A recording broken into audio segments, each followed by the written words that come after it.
Hai teman-teman, kami dari kelompok audio akan menjelaskan materi tentang sistem dispersi koloid dan sifat-sifat koloid.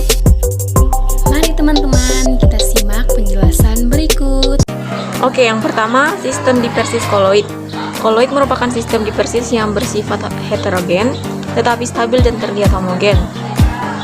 Sistem dispersis adalah campuran antara fase terdispersis dengan medium pendispersis yang bercampur secara merata.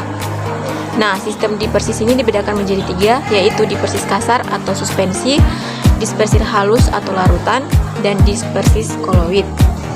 Nah, berikutnya perbedaan karakteristik dispersis halus, dispersis koloid, dan dispersis kasar. Nah, selanjutnya jenis-jenis koloid.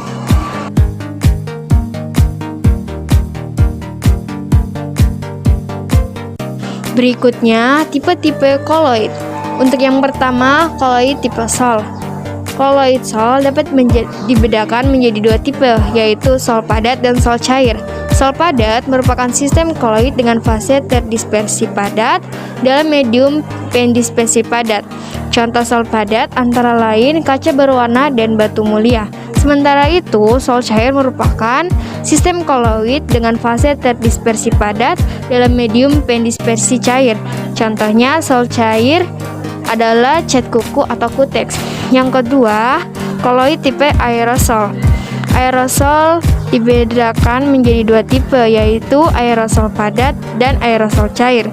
Sistem koloid dengan fase terdispersi padat dalam medium pendispersi gas disebut aerosol padat. Contohnya asap emisi pabrik industri.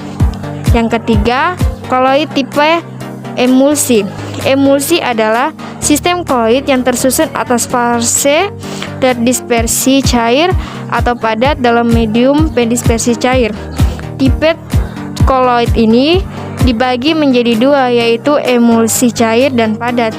Emulsi padat tersusun atas fase terdispersi cair dalam medium pendispersi cair, sedangkan emulsi cair tersusun atas fase terdispersi cair dalam medium pendispersi cair. Yang keempat, busa merupakan sistem koloid dengan fase terdispersi gas dalam medium pendispersi cair atau padat. Contohnya busa cair antara lain buih, sabun, dan krim kocok. Sementara itu, busa padat terjadi apabila fase gas terdispersi dalam medium padat, misalnya batu apung. Yang bagian B, sifat-sifat koloid. Yang pertama, efek tidal. Efek tidal adalah peristiwa penghamburan cahaya oleh partikel koloid. John Tidal 1820 sampai 1893 mengamati sebekas cahaya putih yang dilewati pada sistem dispersi koloid. Dari pengamatan tersebut, John Tidal melihat adanya hamburan cahaya pada partikel koloid, sehingga bekas cahaya terlihat dengan jelas. Yang kedua, gerak Brown. Ketika partikel koloid diamati menggunakan mikroskop optik, akan tampak sebagai bintil-bintil yang berkilauan karena menghamburkan cahaya. Jika bintil-bintil tersebut terus diamati, akan terlihat bahwa partikel koloid yang terdispersi tersebut bergerak terus-menerus secara acak membentuk lintasan. Yang ketiga, elektroforesis. Elektroforesis adalah peristiwa pergerakan partikel koloid karena pengaruh medan listrik. Partikel koloid merupakan partikel yang mempunyai muatan. Adanya medan listrik mengakibatkan partikel-partikel koloid bergerak menuju elektrode yang mempunyai muatan berlawanan dengan muatan partikel koloid. Pergerakan partikel koloid ini dapat diamati menggunakan alat sel elektroforesis. Berikutnya, adsorpsi. Apabila partikel koloid mengadopsi ion-ion yang ada di dalam medium pendispersi, partikel-partikel koloid menjadi bermuatan listrik. Hanya ion positif saja yang diserap. Berikutnya, koagulasi.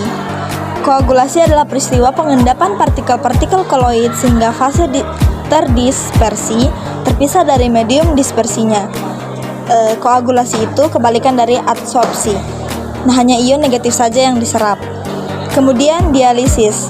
Dialisis merupakan cara mengurangi ion-ion pengganggu yang terdapat dalam sistem koloid menggunakan selaput semi-permeabel.